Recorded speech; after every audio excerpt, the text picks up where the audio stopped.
কোরবানির বিধান ছিল এমন যে মাঠের মধ্যে কোরবানির পশু জবাই করে রেখে আসতে হতো একটা নির্ধারিত সময়ে, নির্ধারিত মাঠের মধ্যে। সেখানে কোরবানির পশুগুলাকে তারা রেখে আসতো। নির্ধারিত সময়ের পর সবাই সেখান থেকে চলে আসতো। যাদের কোরবানিগুলা কবুল হতো, আল্লাহ তাআলা তাদের কোরবানিগুলাকে আসমান থেকে নূর দিয়ে আল্লাহ তাআলা সেগুলাকে জ্বালিয়ে পুড়িয়ে দিতেন। সুবহানাল্লাহ পড়েন। আর বাকিগুলাকে আল্লাহ তাআলা বৃষ্টি দিয়ে, বৃষ্টি বর্ষণ করে দুনিয়ার জমিন থেকে সরিয়ে দিতেন। তেমনিভাবে তারই ধারাবাহিকতায় আমাদের কাছে এই কোরবানি এখনো পর্যন্ত যিনি জারি রেখেছেন তিনি কে? আমরা এই কোরবানি, আমাদের কাছে কোরবানি কিভাবে আসলো? এটা চমৎকার একটি ইতিহাস রয়েছে পবিত্র কোরআনুল কারীমের মধ্যে। আল্লাহ তাআলা পিতা পুত্রের এক ত্যাগ, ওই যে বললাম কোরবানি শুধু পশু জবাইয়ের মধ্যে আসবে না, কোরবানি কখনো নিজের জীবন কোরবানির মাধ্যমে পরীক্ষা আসার সম্ভাবনা আছে না নাই? প্রিয় জিনিসগুলোকে আল্লাহ তাআলা কোরবানি, যেমন ইউসুফ আলাইহিস সালামকে আল্লাহ রাব্বুল আলামিন পিতা থেকে আলাদা করেছেন। সন্তানের জন্য কান্না করতে করতে আল্লাহর নবী ইয়াকুব আলাইহিস সালাম অন্ধ হয়ে গেলেন।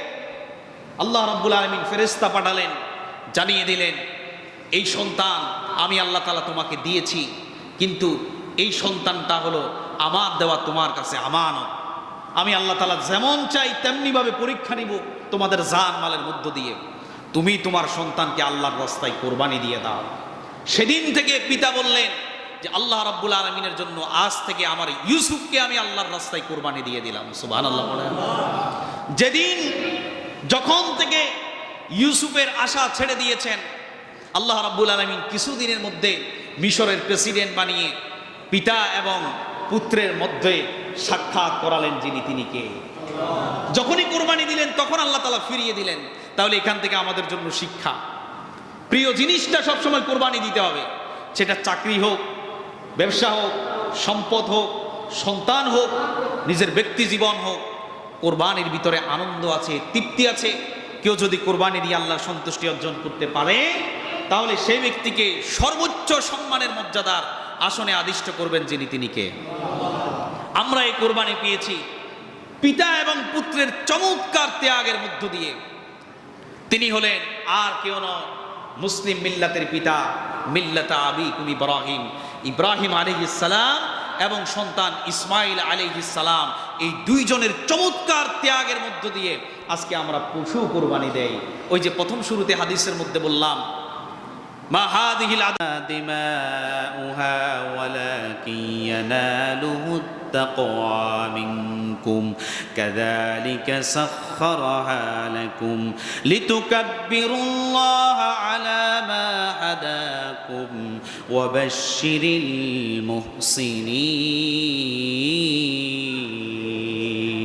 المحسنين।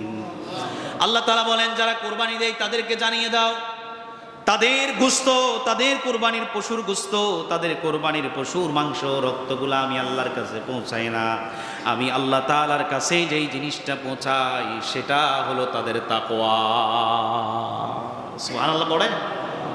খোদাবিধিটা কার অন্তরে কতটুকু খোদাবিধি আছে আল্লাহ সুবহানাহু ওয়া তাআলার কাছে সেই জিনিসটা পৌঁছিয়ে যায় পশুর গলায় ছুরি চালানোর সাথে সাথে।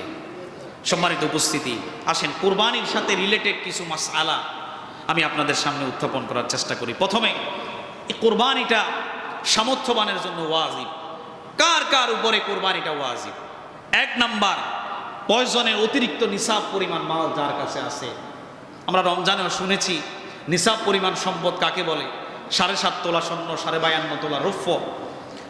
এভাবে যদি নিসাব পরিমাণ সম্পদ থাকে তাহলে তার জন্য কোরবানিটা ওয়াজিব হয়ে যায়। 2 নাম্বার হলো প্রাপ্তবয়স্ক হওয়া।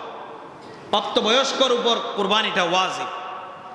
এরপরে সুস্থ মস্তিষ্ক হওয়া, এরপরে মুকিম হওয়া, সফরে আছে মুসাফির এমন ব্যক্তির জন্য কোরবানি ওয়াজিব নয়।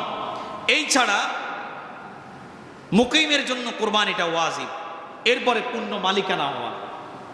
একই ঘরের ভিতরে থাকি, বাবা সম্পদের মালিক, চাকরি করে, আমি জানি যে বাবার সম্পত্তির মালিককে, আমি নিজেই পূর্ণ মালিকানা হয় নাই। তখন হয়েছে কি পূর্ণ মালিকানা হয় নাই, এমন অবস্থায় পুত্রের পক্ষ থেকে কোরবানি ওয়াজিব নয়।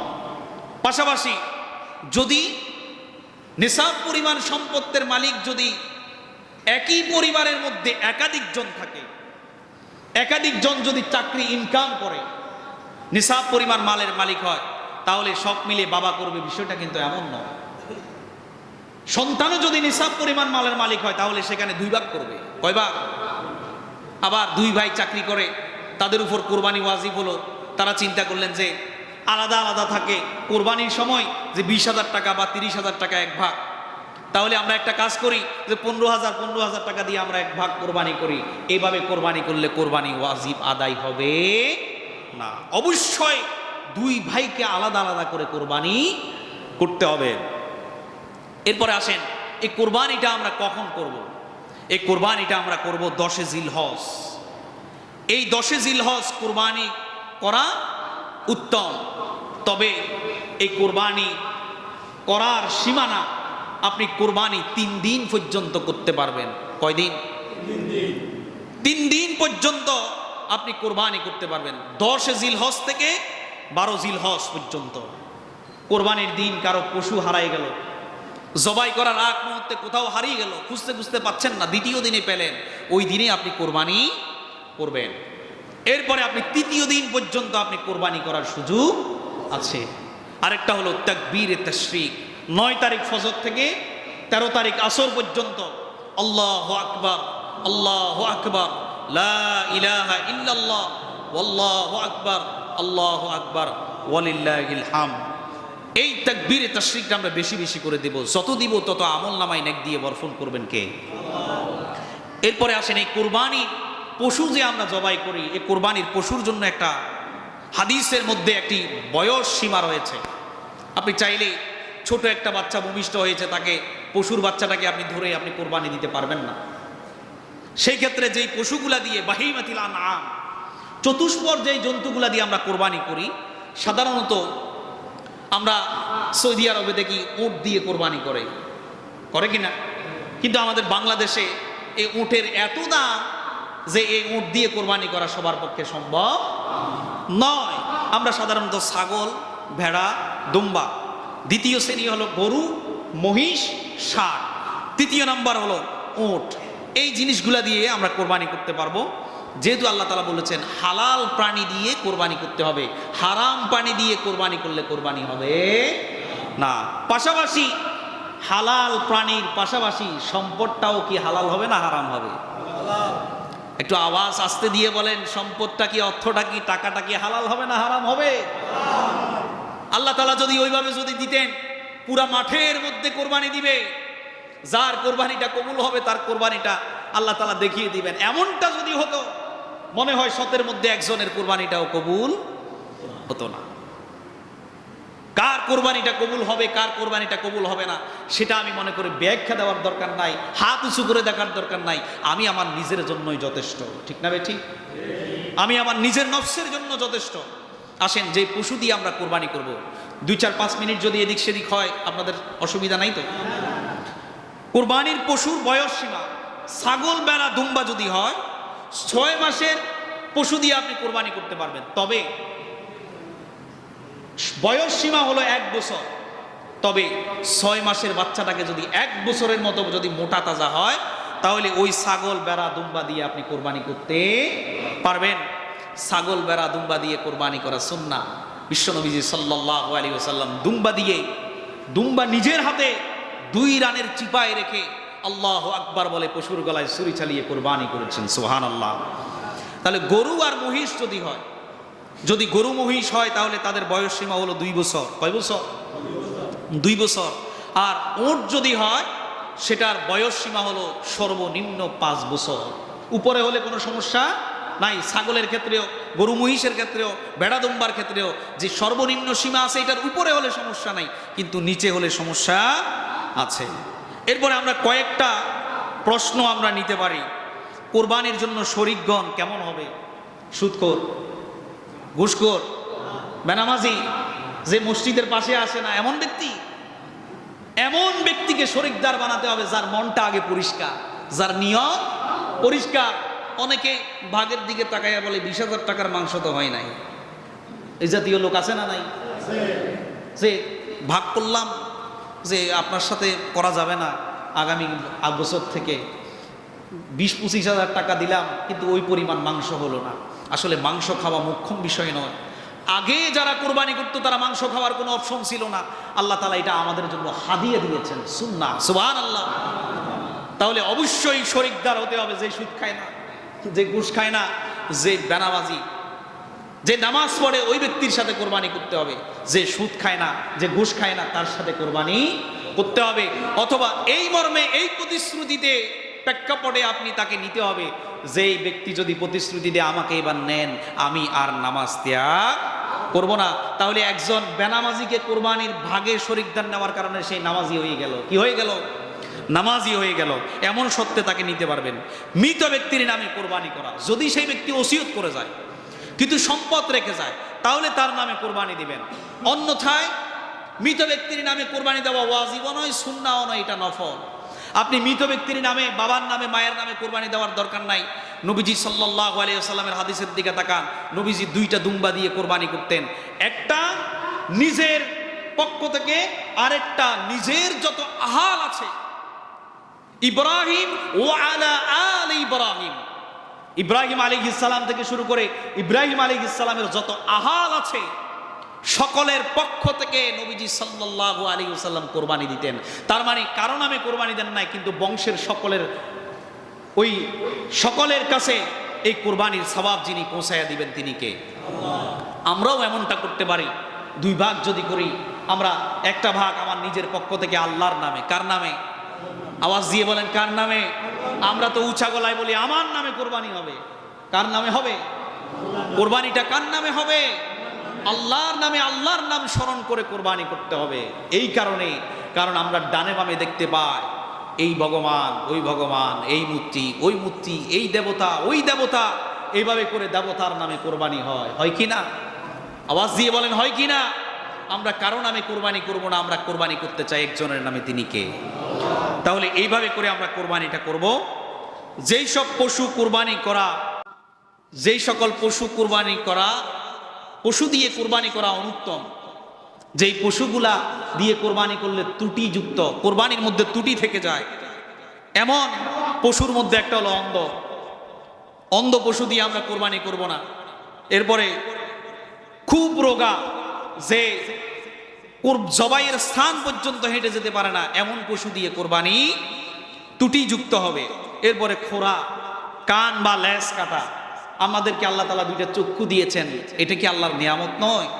বাজারে গিয়ে সুন্দর দেখে, মোটা তাজা, এরপরে কান, চোখ, নাক, লেজ সব কিছু সুন্দর, অধিক পশমওয়ালা পশু, ছোট হোক বড় হোক, বাজেট 2 লক্ষ টাকা, ওখানে পৌঁছাতে হবে, সেটা লক্ষ্য না। লক্ষ্য হলো আল্লাহর সন্তুষ্টি। জোরে বলেন কার? আরো জোরে বলেন কার? সেই কারণে উত্তম পশুটি আমরা আল্লাহর রাস্তায় কোরবানি দেব। গরু মহিষ দিয়ে যদি আমরা কোরবানি করি, তাহলে সেক্ষেত্রে কয় ভাগ করা যায়? গরু মহিষ দিয়ে কোরবানি করলে 7 ভাগ। কয় ভাগ? আপনি চাইলে একাও করতে পারেন, অথবা সর্বোচ্চ আপনি 7 ভাগ। আর ছাগল, বেড়া, দুম্বা হলে কয় ভাগ? ছাগল, বেড়া, দুম্বাতে কিন্তু 2 ভাগ চলবে না। এরপরে আমরা যে কোরবানির মাংস 3 ভাগ করি, এটা সুন্নাহ নয়, এটা হলো মুস্তাহাব। আমরা 1 ভাগ নিজের জন্য, 1 ভাগ আত্মীয় স্বজনের জন্য, 1 ভাগ আমাদের আশপাশে যারা গরিব অসহায় মানুষ আছে তাদের জন্য, তাদের সাথে আমরা শেয়ার করি। তারা একটা সময়ে বাজার থেকে গরুর মাংস কিনে খেতে পারে না। এই জিনিসটা খেয়াল রাখবেন, যথেষ্ট পরিমাণ খেয়াল রাখতে হবে। 1 পিস মাংস যদি হয় আপনার ভাগ থেকে, আপনি তাকে দেবেন। এটার জন্য উত্তম যাজা আপনাকে যিনি দান করবেন তিনি কে? এরপরে আমরা অনেকজনে দাঁড় দানা করে কোরবানি করি, অথবা ধার আছে কিন্তু কোরবানি করতে চাই সন্তানদের জন্য, তাহলে অবশ্যই যার থেকে ঋণ নিয়েছেন, প্রথম কথা হলো সুদের উপরে কোনো ঋণ নেওয়া যাবে না, কর্জে হাসানা নিতে হবে। আবার এখন মানুষ কর্জে হাসানা দিতে চায় না। কর্জে হাসানা দিলেই যেই ব্যক্তি দেয় সেই ব্যক্তি ফোন করতে হয়, ওর পিছনে পিছনে ঘুরতে হয়। ঠিক না ঠিক? কারণ তার তো সুদের চিন্তা নাই। আর সুদের চিন্তা, সুদের উপরে, স্বর্ণের দোকান থেকে অথবা বিভিন্ন ব্রাক সংস্থা থেকে যারা সুদের উপরে টাকা নেয়, তাদের টেনশন মাস শেষে সুদের উপরে দিতে হবে। আসলটা বাদ, আগে সুদটা দিব। ঠিক না ঠিক? কর্জে হাসানা দিলে পিছনে পিছনে ঘুরতে হয়, টাকা খুঁজলেই সমস্যা, আছে না নাই? আমরা চেষ্টা করব আমাদের আমানত রক্ষা করার জন্য। কর্জে হাসানা দিব, কারো থেকে যদি কর্জে হাসানা নেন, কোরবানি এসেছে, কোরবানি করবেন নাকি তার কর্জে হাসানা দিবেন, এমন একটা প্রশ্ন আছে না নাই? আছে। কোরবানি করতে পারবেন, সত্য হলো যার থেকে কর্জে হাসানা নিয়েছেন তার থেকে অনুমতি নিতে হবে। কি নিতে হবে? যে ভাই তোমার টাকাটা আমি দিব, তোমার থেকে নিয়েছি, কমিটমেন্ট ছিল কোরবানির আগে দিব, এখন কোরবানিটা সামনে এসেছে, সন্তান আছে, স্ত্রী আছে, মা বাবা আছে, কোরবানিটা করতে চাই, কোরবানির পরে তোমার টাকাটা আমি দিব, যদি তোমার কোনো আপত্তি না থাকে তাহলে আমি কোরবানিটা করব। ওই ব্যক্তি যদি বলে ঠিক আছে, তাহলে আর কোনো সমস্যা নাই। আর যদি যার থেকে ঋণ নিয়েছেন ওই ব্যক্তি যদি বলে আগে আমার ঋণ পরিশোধ করতে হবে, তাহলে ঋণ রেখে কোরবানি করা যাবে না। আল্লাহ তাআলা আমাদেরকে এই সকল বিষয়গুলা মেনে কোরবানি করা, আল্লাহ রাব্বুল আলামিন কোরবানির পশু বাছাই করা, আল্লাহর সন্তুষ্টির জন্য, আল্লাহর রেজাবন্দি হাসিলের জন্য কোরবানি দেওয়ার আল্লাহ তাআলা তৌফিক যেন দান করেন, পড়ি আমিন। হাযা মা ইনদি ওয়াল ইলমু ইনদাল্লাহ। সম্মানিত সম্ভাব্য দুইটা ডেট আমি, দুইটা সময় আমি আপনাদের সামনে উত্থাপন করতে চাই। যেহেতু ঈদুল আজহা, প্রিয় নবী সাল্লাল্লাহু আলাইহি ওয়াসাল্লাম সূর্য ওঠার কিছুক্ষণ পর পরেই পশুর গলায় ছুরি চালাতেন, ঈদুল ফিতরটা একটু বিলম্বে করতেন। সেই কারণে আমাদের উচিত যে সূর্য ওঠার কিছুক্ষণের মধ্যেই আল্লাহর গলায় ছুরি, পশুর গলায় আল্লাহর নামে ছুরি চালানো। কারণ ঈদুল আজহার দিন আমাদের প্রথম কাজ হলো যে উত্তম পশু, হালাল পশুকে আল্লাহর নামে পশুর গলায় ছুরি চালানো। ঠিক না ঠিক? আমরা দুইটা সম্ভাব্য সময় ডিসাইড করতে চাই, 7টা 7টা এবং 7টা 30। 7টার পক্ষে কারা কারা আছেন হাত ওঠান। 7টা 30-এর পক্ষে কারা কারা আছেন হাত ওঠান। তাহলে আমরা কি 7:30টাকে নিতে পারি? আল্লাহ তাআলা আমাদেরকে এই সময়টাকে কবুল করুন। তাহলে সকলকে শুভেচ্ছা জানাচ্ছি, পবিত্র ঈদুল আজহার শুভেচ্ছা জানিয়ে আপনাদেরকে জানানো যাচ্ছে যে বাইতুল মামুর জামে মসজিদ প্রাঙ্গণে পবিত্র ঈদুল আজহার সালাত সকাল 7টা 30 অনুষ্ঠিত হবে ইনশাআল্লাহ। আল্লাহ তাআলা আমাদেরকে তৌফিক দান করুন, পড়ি আমিন।